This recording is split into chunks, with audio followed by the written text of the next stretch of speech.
Hello, I'm Kildox, and this is the day 3 of my Raid Shadow Legends free-to-play series. Let's dig straight in.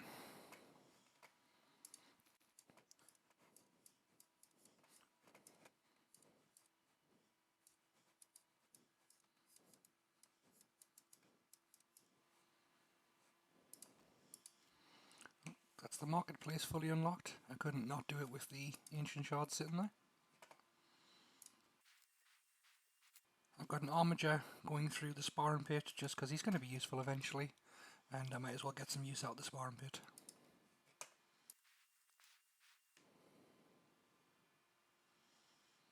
Brilliant. The artifact enhancement event's now available for us. I'll be getting some of the rewards out of there, I'm sure. So, after I stopped recording yesterday, I did stay and try to burn through most of the energy. I managed to get some more food ready for the kale. Not quite enough yet to get him another star, but it is getting close. Today I want to try and do at least one thing new from yesterday. I'm thinking probably give a try at the low level clan boss. The rewards from there are worth trying for, so that's where we're going to start today. So these three here are probably the only ones worth putting in, but I'll just throw in the next two highest levels just to add that little bit extra damage.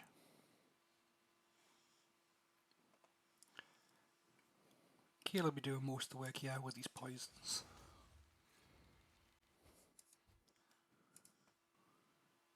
I'll leave the defense up for the turn 3.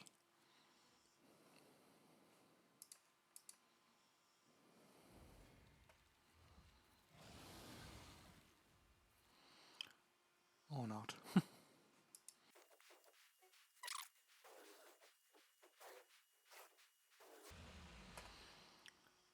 Okay, 164,000. You know what else to be easy? So we'll be able to get at least a novice chest. I'm not going to use the second key straight away. I'm going to be on for a while, so I'll try and drive Kale up a bit more first. I'll progress with some of the challenges, quests and missions, and hopefully get him a little bit more powerful so we can get a little bit more damage out and try for the second box. Two of the quests open at the moment can be used to help with the kill and towards each other. So upgrade 6 champions to level 10, common champions, and 3 of them to 20. I've got a full 30 at the moment. So these common champions, I never use them in campaign missions. I don't see the point running through there. I just use the potions. The brews, sorry. So blues is what I've got the most of, so we'll start... No, I'm going to start with the greens. I'll keep the blues for the kale. I'm going to pick a Spirit Affinity champion, 1 potion, 3 other commons, 1 brew, sorry, 3 other commons, and that gets him to 10.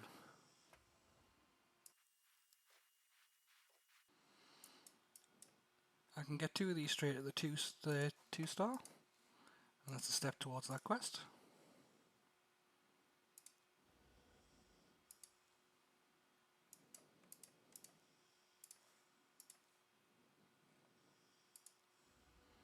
And then we'll use them as food for these 2 stars, straight up to the 3.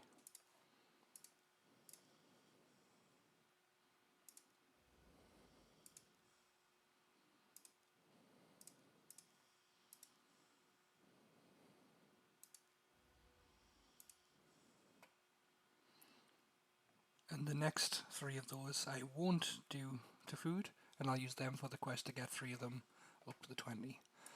So I need to open some shards for the day.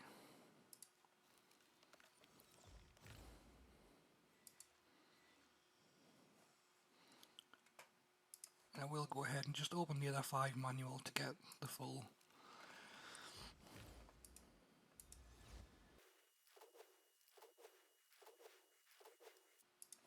And I'll just continue as before. I'll rank the commons up to 2 star.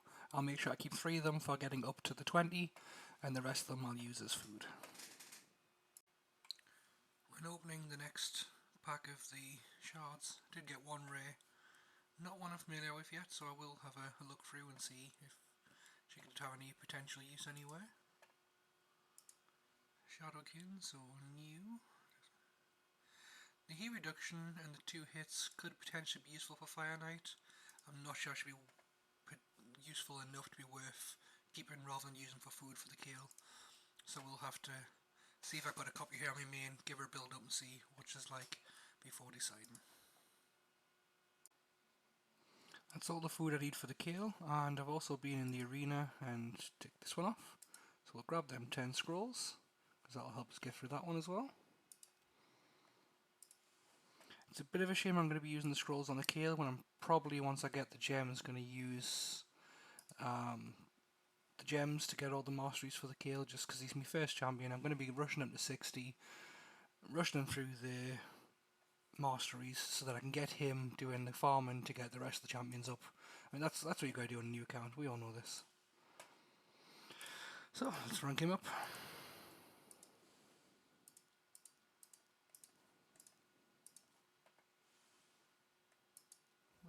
Level 5. I'm going to use a couple of brews on him, but not many, because I don't want to waste all the brews when he hits 6 star, and I'll be using a few more again there. Some of you are probably looking that I've started leveling up these rares, even though they've got the fusion. It's because they're only used for the Razen fusion, and they're farmable, so I'll replace them whenever I start getting the Razen people in that aren't farmable. So that's why I started working on them. I'm going to need some 5-star tributes for the Kale once he hits 50. So I'm going to run the Kale through for the rest of the energy, or 20 minutes at most, and then I'm going to give him a try in the Faction Wars crypt, so that should be interesting to see how far you can get through there solo, just to start getting those glyphs in. Now that the energy's gone, we'll use the Kale and see how far I can get. Just for reference, Tilshire is where I've been farming so far. I managed to beat a few of the stages in Valdemar straight, but none of them sufficient enough to auto, so I've just been using Tilshire 3 to keep the leveling going. You can see I have pushed just into the beginning of Bronze 2. Faction Wars it is.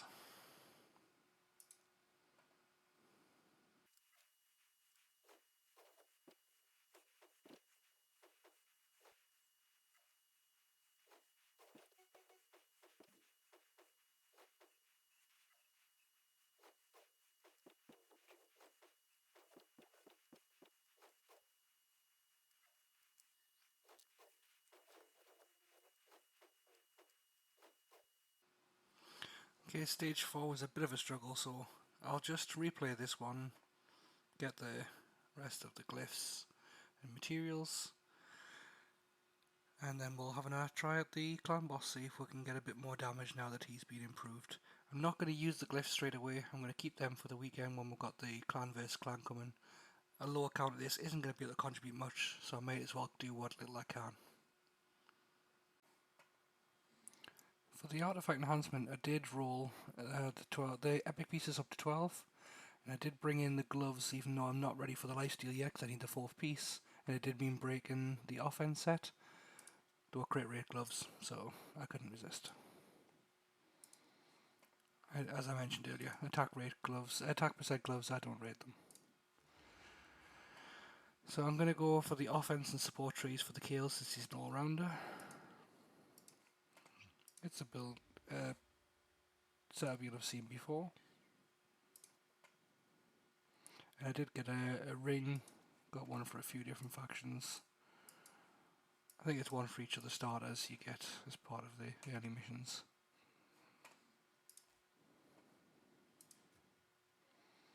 So with all that put in, let's see if the Kale can drive a bigger damage on the clan boss.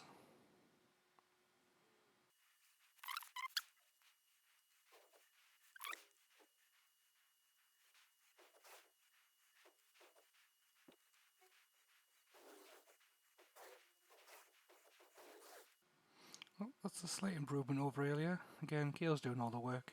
Once I can get him in the lifesteal, should be able to a bit more survivability and get a little bit more damage out of there. After Sunday, when the account gets Ninja, start getting him worked on, it'll improve again. Hopefully I can get the Kale 6-starred by then and grab the Masteries, which will seriously improve his standing to get the Ninja up quicker. I'll do the first 2 stages of the Minnow tomorrow if Kale can handle it, just to tick this one off so I can get this energy and keep progressed along this line.